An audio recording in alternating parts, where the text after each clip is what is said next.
Voilà, et notre invitée ce soir depuis notre bureau de France 3 Iroise à Brest, c'est Claire Simonin, porte-parole en Bretagne du candidat Jean Lassalle. Jean Lassalle, député centriste des Pyrénées-Atlantiques, le candidat du mouvement Résistons.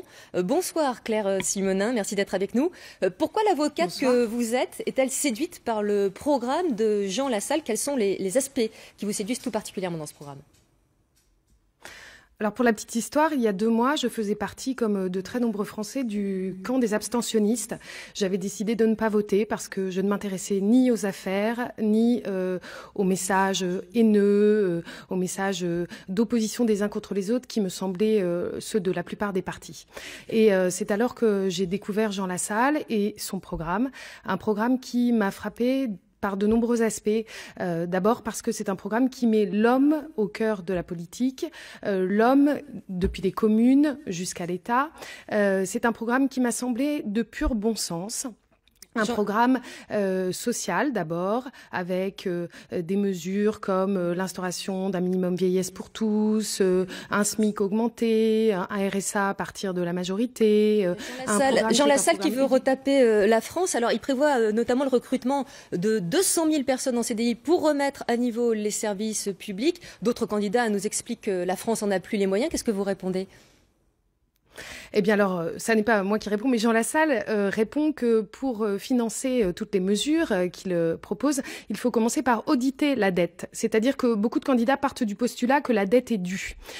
Pour Jean Lassalle, la dette n'est pas nécessairement entièrement due et il pense notamment que 1 000 milliards d'euros de la dette de 2 200 milliards d'euros dont on nous parle sans cesse ne sont pas dus parce que c'est le service de la dette, c'est-à-dire des intérêts qui sont réclamés par des banques que nous avons sorties de l'ornière au moment de la crise des subprimes et qui n'ont nullement remboursé à l'État toutes ces sommes qui leur ont été versées.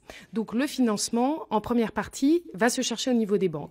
Ensuite, le financement se trouve au niveau de l'Europe. Autre ambition pour Jean Lassalle, ardent défenseur des langues régionales, amoureux du monde rural, ce serait de proclamer les campagnes de France priorité nationale. Ça veut dire quoi? Alors ça veut dire 3 milliards d'euros affectés aux campagnes. Ces 3 milliards d'euros, ça permet de financer un revenu pour tous les agriculteurs et pour toutes les compagnes d'agriculteurs. Ça permet de mettre en avant une agriculture écologique et biologique, de mettre en avant des problématiques telles que le bien-être animal, de maintenir un maillage médical en milieu rural, de maintenir des hôpitaux en milieu ruraux. Tout ceci, ce sont des mesures qui permettent à la ville, à la commune, de reprendre sa place.